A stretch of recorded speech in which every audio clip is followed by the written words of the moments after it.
guys, this is Alea Jen and welcome back to my YouTube channel. So for today's video, may tanong sa atin si Myla Taguba.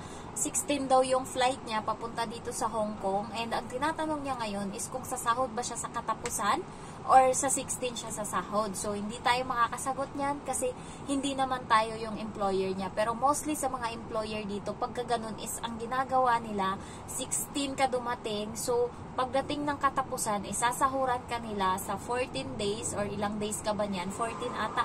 14 days na tinrabaho mo and babayaran ka nila niyan. And doon na magsisimula yung every katapusan kanila or every first week of the month kanila sasahuran. So mostly ganun kasi yung kaibigan ko, halos tatlo na sa kaibigan ko ang nangyari yun. Dumating sila 26, ang ginawa is yung 26 to 31 na araw is binayaran siya nila. And pagkatapos no, nag-start na ng 2 yung or 1 yung panibagong buwan nila. And yung sahod nila is every 1 na kada sahod nila. And other one also, subscriber ko siya ngayon, si Sheila. Dumating siya dito parang, nakalimutan ko na kung kailan siya dumating, 8 ata. So, ang ginawa ng amo niya sa kanya, from 8 hanggang 31 is, ayun yung binayaran sa kanya. 8 to 31. So, pagkatapos nun, yung 1 is yun na yung panibagong buwan niya, hanggang sa susunod na 1 uli sa sahod siya. So, kasi guys, yung mga sahod dito ng mga employer is every end of the month, 30 ba, 31 or 1. Pero mga ganyan, naglalaro dyan, basta every katapusan yung sahod nila. Kaya gusto nila kada katapusan din sumahod yung mga helper nila para sabay-sabay na lahat sa bayaran. So, ayun lang, and na-share ko lang, and nagtanong siya. So, hindi natin alam kung paano ka papasahurin ng amo mo, kung 16 or katapusan. So, hindi natin alam, nasa kanya yan kung ano yung gusto niya. Pero ako kasi, sinakto talaga ng amo ko na pinaflight niya ako dito ng 2. So, every 2 yung sahod ko. Pero nung nakaraan na delayed nga, umaabot na ng 6. So, tsaka pa ako sahod. Pero nung siningil ko nga siya, simula nun is inagahan niya na yung sahod kasi ayaw niya na uli masingil. And ina-advance na. Yung amo kong lalaki is wini-withdraw niya na yung pera gabi pa lang para kinabukasan is mabayad niya na. And yung babae naghanda na ng papel ko na may sulat kung magkano sasahurin ko. So, ayun. And anything else, idadagdag ko lang. Paano pa ba? Yung pera naman dito guys is, yun nga, maswertihan mo. Pagka 1 kasi minsan, yung palitan ng dollar is ang liit lang. Ayan. So, hindi talaga ganun mababa yung dollar ngayon. Kaya sumasahod na lang kami ngayon ng 33,000.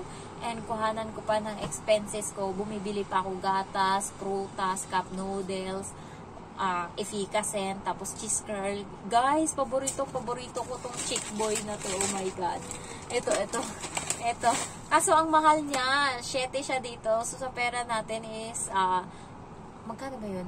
7. So 7, 14, 21, 28, 35, 42, 49. So 49 pesos to sa pera natin. So 7 siya. Isang upuan ko lang nauubos ko na to. And bumili ako ng 2 nito.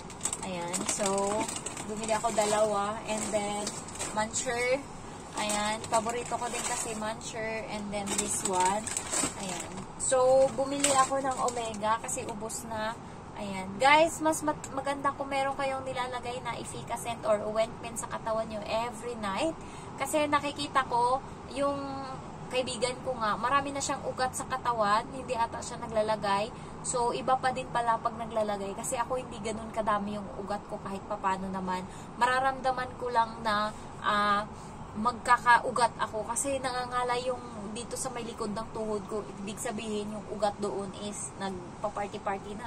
Kasi dito every night yung ligo. Kaya mapapasma ka talaga. And sa mga Chinese kasi wala silang pakialam yan sa pasma. Marami dito, halos lahat ng mga Chinese is nag-uugat talaga lahat ng mga katawan nila. And yung alaga ko guys, lumalabas na yung mga ugat-ugat niya dito sa paa niya.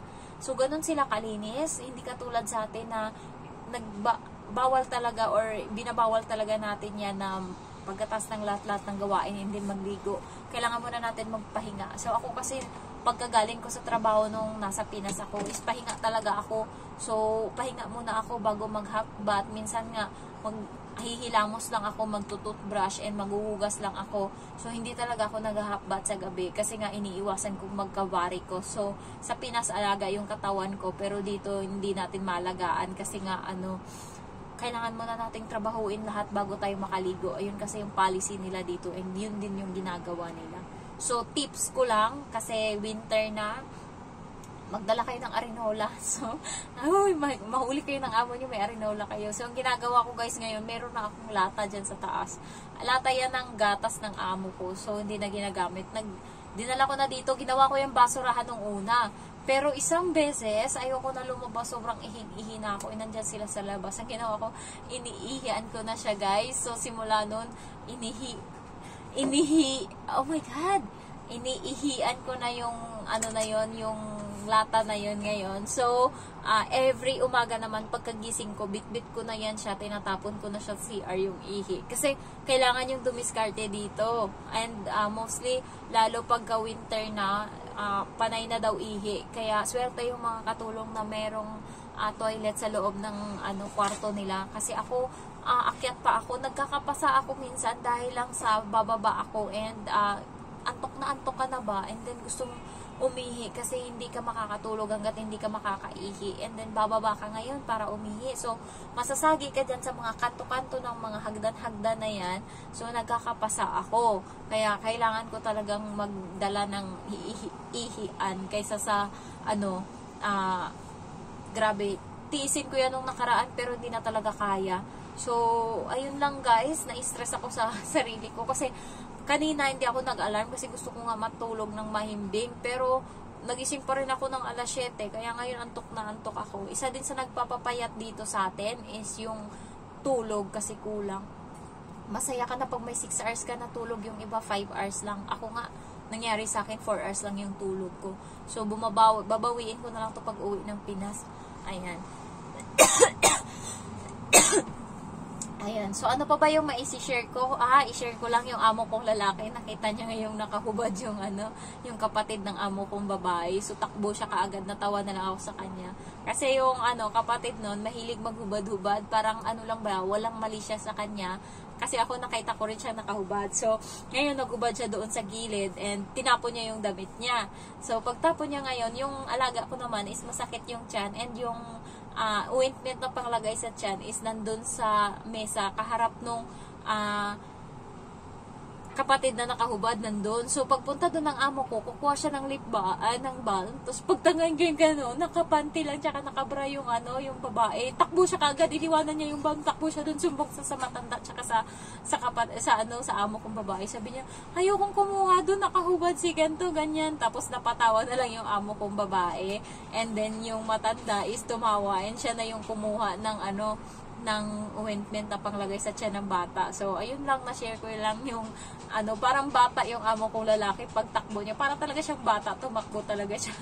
Kasi nga, nakita niya talaga. Kasi ako nakita ko na 3 beses na yung yung kapatid ng amo kong babae. Babae siya guys, and talaga siya, parang wala siyang mali siya, kaya alam ko yung helper niya is maraming beses na siyang nakitang nakahubad kasi hindi siya nagmamali siya, walang problema sa kanya, kaya alam mo, nakaganyan siya, nakaganto siya, and then nandyan ako sa likod, bigla na lang binaba tong pantalon niya, and then nakatuwad siya gano'n. Matatawa ka na lang. Ako na lang talaga yung nahiya. Napayuko na lang talaga ako. So, ko lang na ibang-iba siya sa amo ko. Kasi yung amo ko ayaw talaga ng ganyan. Ayaw niya nakikita kahit ultimo kilikili niya. Ayaw niya. So, natawa lang talaga ako doon. Na-share ko lang. Ayan lang guys. So, if you're new to my channel, don't forget to like, to comment, and then to subscribe. Thank you so much for watching. Bye-bye.